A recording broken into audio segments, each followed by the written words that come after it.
త్రిపుర, ఈ గెలుపుతో నువ్వు ఆగిపోకూడదు. ఇలానే జీవితంలో కూడా గెలవాలి.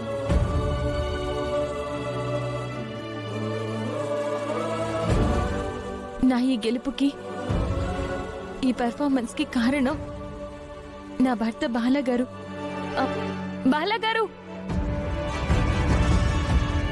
స్టేజ్ మీదకి రండి.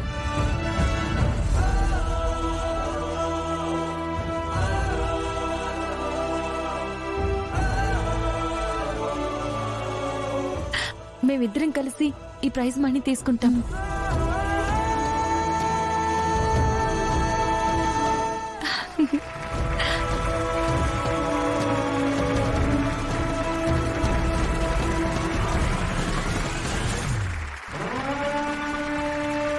ఓ త్రిపురని అది చేస్తాను ఇది చేస్తాను అని నన్ను పిచ్చిదాన్ని చేశావు. ఈరోజు అదృష్టం దాని వైపు ఉంది. అందుకే ప్రతి దాంట్లో తప్పించుకుని గెలిచింది.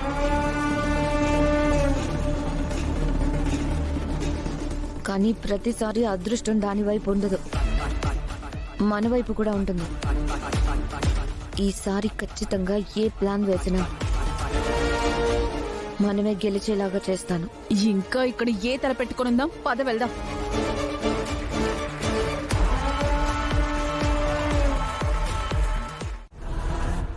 ఏ కోడలా, ఏంటి డాన్స్ కాంపిటీషన్ లో గెలిచేసావా? ఆ 10 లక్షలు వచ్చేసాయా? మనిద్దరం బంగారు నగలు ఆర్డర్ ఇచ్చేద్దామా? అమ్మా ఆగు. ఏంటూ రోసి మాట్లాడు, చెప్పు. ఏం చెప్పాలి? ఎంతో కష్టపడి ఆ త్రిపురని లాక్ చేయాలని చూసినా అది తప్పించుకొనొచ్చి లాస్ట్ పర్ఫార్మెన్స్ చేసి ప్రైజ్ మనీ కొట్టేసింది. అది మాకు తెలుసు. అందుకే వాళ్ళని ఎవ్వరికీ తెలియకుండా ఫినిష్ చేద్దామని ప్లాన్ కూడా చేశాను. కానీ కుదరలేదు. సర్లేరా, మీ ప్లాన్ ఎప్పుడు వర్కౌట్ అయి చావదు.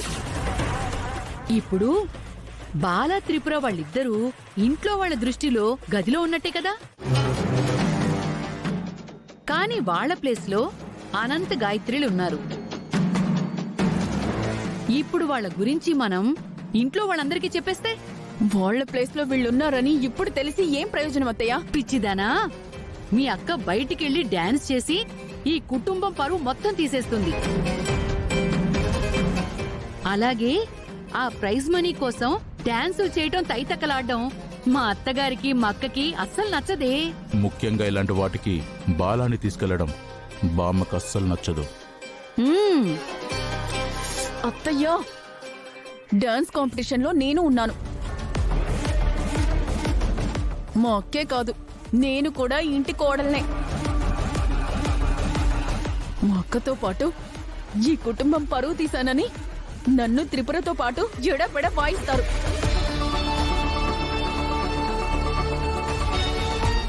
దానికి నా దగ్గర ఒక ప్లాన్ ఉంది రోసి. ప్లానా? ఏంటది?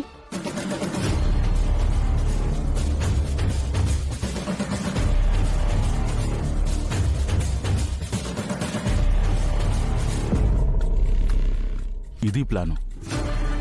Super plan Phani. నువ్వు చెప్పినట్టు మా అక్క ప్రైజ్ మనీ కోసం ఎందుకు డాన్స్ చేసిందో అందరికీ తెలియాలి. ఆ డాన్స్ గెలవగానే వచ్చిన చెక్కుని వెంటనే ఎవరితోనో మా అక్క పంపించేసింది. అవన్నీ కూడా బయటపడాలి. అది చాలు మనకి. ఒక్క నిమిషం, ఇప్పుడే వస్తాను.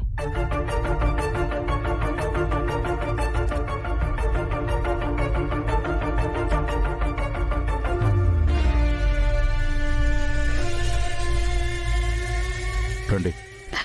నా బంగారం, పద పద. మన పరువేంటి, మన ప్రతిష్ఠ ఏంటి?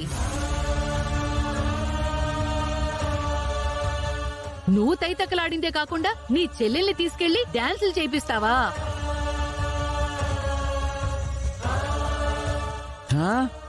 ఇందులో తప్పే ఉంది? నా సుందరి చాలా కష్టపడి తన టాలెంట్ తో డాన్స్ చేసి కాంపిటీషన్ గెలిచింది. బామ్మగారు, మా అక్కకి డాన్స్ అంటే ఇష్టం. అయినా డాన్స్ చేయటం ఏం తప్పు కాదు కదా. ఈ కాంపిటీషన్లో గెలవటం వల్ల మన పరువు పోయినట్టు ఎలా అవుతుంది?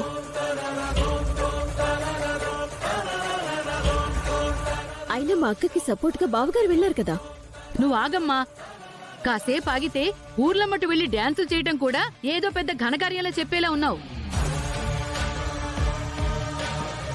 ఆ సోదమ్మ బాలాని 48 గంటలు బయటికి తీసుకెళ్లొద్దు అంటే అది పెడచెవిన పెట్టి మీ అక్క బాలని బయటికి తీసుకెళ్ళింది. వాళ్ళ స్థానంలో మిమ్మల్ని ఉంచింది. అప్పుడు నువ్వేం చెప్పాలి? అది తప్పక్క, అలా చేయకూడదు అని మీ అక్కకి చెప్పాల్సింది పోయి అలా చేయకుండా మళ్ళీ మీ అక్కకి సపోర్ట్ చేస్తూ మాట్లాడుతున్నావు.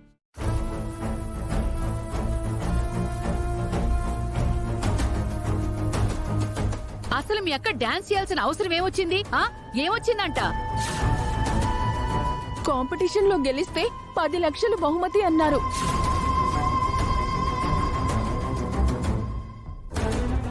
ఆఫ్టర్ ఆల్ 10 లక్షల కోసం మీరు ఇలా చేయడం కరెక్ట్ కాదు వదినా.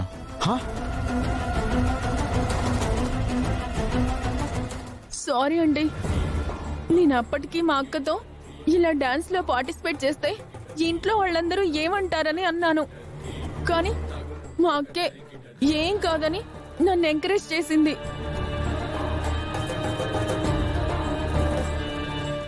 అమ్మో,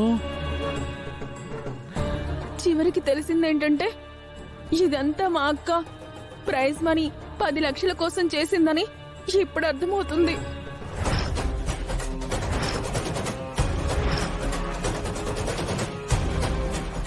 Urvashi, you are telling lies. Urvashi, అబద్ధాలు ఆడకు. మీ నాటకాలు ఆపండి. త్రిపుర, ఆ 10 లక్షల కోసం ఈ డాన్సులన్నీ చేసావా లేదా?